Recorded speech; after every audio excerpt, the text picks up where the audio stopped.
Hi, welcome to our channel. ఈరోజు మనం ఎంతో టేస్టీగా ఉండే ఈజీగా సింపుల్ వేగలో అయ్యే ఎగ్ కర్రీని కోడిగుడ్డు ఫ్రైని ప్రిపేర్ చేసుకుందామా. దానికి కావాల్సిన ఐటమ్స్ ఎలా ప్రిపేర్ చేసుకోవాలో చూసుకుందాం. బ్యాచిలర్స్ అయినా ఈజీగా వండుకునేలా దానికి ప్రిపేర్ చేసుకోవచ్చు. దానికోసం ఫస్ట్ రెండు ఇంగ్రీడియంట్స్ 2 ఉల్లిగడ్డ అది నడుస్తుందా రోజు 2 ఉల్లిగడ్డలు తీసుకోండి. వాటిని చిన్న చిన్నగా తరుముకోండి. అలాగే కొన్ని పచ్చిమిర్చి కూడా తీసుకోండి. ఏదంటే బ్యాచిలర్స్ అయినా కూడా ఈజీ వేలో వండుకోనికి బాగుంటుందండి.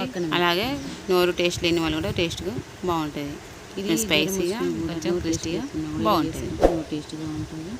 అవన్నీ చిన్న చిన్న పచ్చిమిర్చి కట్ చేసుకున్నాక తర్వాత మేము అల్లం వెల్లుల్లి పేస్ట్ ఇంట్లోనే ప్రిపేర్ చేసుకుంటామండి. ఎప్పుడైనా కూడా ఇన్స్టెంట్గా దాన్ని చేసుకుంటాం. అట్లా టేస్ట్ అనిపిస్తుంది మాకు. అలా కొన్ని అల్లం వెల్లుల్లి రెబ్బలు, అల్లం, దానికోసం కచ్చపచ్చ మేము అట్లా వేసుకున్నాం, అలా కూడా వేసుకోవచ్చు. స్టవ్ ఆన్ చేసి బ్యానర్లు పెట్టండి, కడాయి పెట్టండి. కడాయి పెట్టిన తర్వాత 3 టేబుల్ స్పూన్స్ ఆయిల్ పోయండి. మాకు పావు ఉందని మేము దాంట్లో కొంచెం కొద్ది పోసుకుంటాం. మీకు రేపు టేబుల్ స్పూన్స్ అని వేసేసుకోండి. కొంచెం ఆయిల్ బాగుంటుందండి. Very good.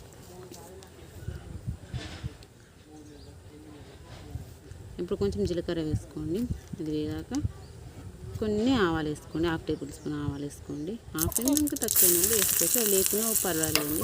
ఇప్పుడు నేను కట్ చేసి పెట్టుకుని ఉల్లిగడ్డ పచ్చిమిర్చి వేసి మంచిగా ఫ్రై చేయండి. ఉల్లిగడ్డ గోల్డెన్ బ్రౌన్ కలర్కి వచ్చిన తర్వాత అందులో కొంచెం పసుపు, 1/2 టేబుల్ స్పూన్ పసుపు వేయండి. మంచిగా కలవాలి.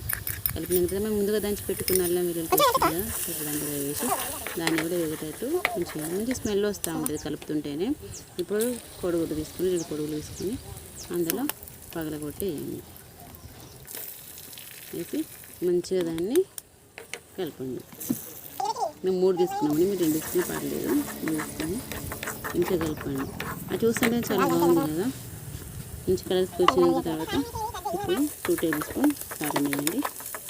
కారం వేసినాక మంచిగా కలపండి. అలాగే గరం మసాలా కూడా వేయండి, సాల్ట్ అది కూడా వేసి మంచిగా కలుపుకొని